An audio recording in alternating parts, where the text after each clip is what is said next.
Good afternoon, and welcome to today's Smart Investing Briefing. Before we get started, Chase, you got to go like this and show you. Oh, pretty exciting. Yeah, big game this weekend. Yeah. Make sure they can see it. Make sure they go close to the Chargers. Zoom in real quick. There we go. You see it there? Yeah, first time I'm wearing cufflinks, and still a big Chargers fan, even though they left San Diego. Yes, for those people that hate the Chargers, I still like them. So hopefully they can beat New England this weekend. So speaking of gaming, let's talk about the gaming industry, which is the video games and so forth. It is changing, and there's some problems that investors may not realize, but the gaming with the consoles and playing the game on the TV is changing to where you're going to be able to play on the TV and then stop it and go play on your iPhone or go play on your iPad or in different rooms, different houses, all going to be in the cloud. I mean, it's going to be phenomenal. And there's that word again, the cloud. Everything seems like it's going to the cloud, but I think it should be. And again, there's still a lot of uncertainty around it, but I do think this should be a profitable move for a lot of the game makers because I think they can go more direct to the consumer, which I think should take out some of the costs. But again, this is kind of speculation. There's a lot of uncertainty in this arena.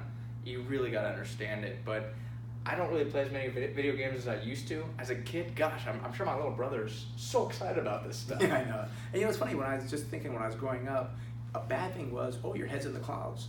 Now it's a good thing to be in the clouds. So, but let's talk about Activision, because we want to kind of share with you some fundamentals in a company, Activision, of what's going on. Now, Activision Blizzard, ATVI is a company. It opened in 2007 at $36.44, but there's some problems with it. Yeah, it opened 2017, not 2007, so it's pretty recent. Yeah. Okay, yeah. And just my head's in the clouds, sorry. And just as a reminder, what they do is that their big game is actually Call of Duty. Mm-hmm. So they're a big prominent name in the game space. Personally, I'm more of an EA guy. I liked Madden growing up as a kid, so I like Electronic Arts. But as you said, it opened 2017 at $36.44. A lot of people, oh my gosh, in September 2018, it hit $84.68. We should have bought Activision, right? Yeah, maybe we should have bought it when it was at $80 a share. It's so exciting. But then today, you look at the current price, about $46.54.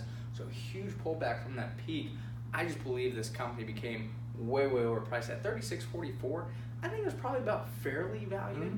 I wouldn't have bought it. It wasn't undervalued, but it was probably fairly valued. $84.68. Oh my gosh, so expensive. And Chase, what happens with people is that they buy, look, oh yeah, this is so great, and this and so forth, but they're not watching the fundamentals, and they ride the stock up, and then they ride it all the way down and think it's going to go back up, but it's based on the fundamentals. One thing we kind of looked at the company, it doesn't look that bad on some things.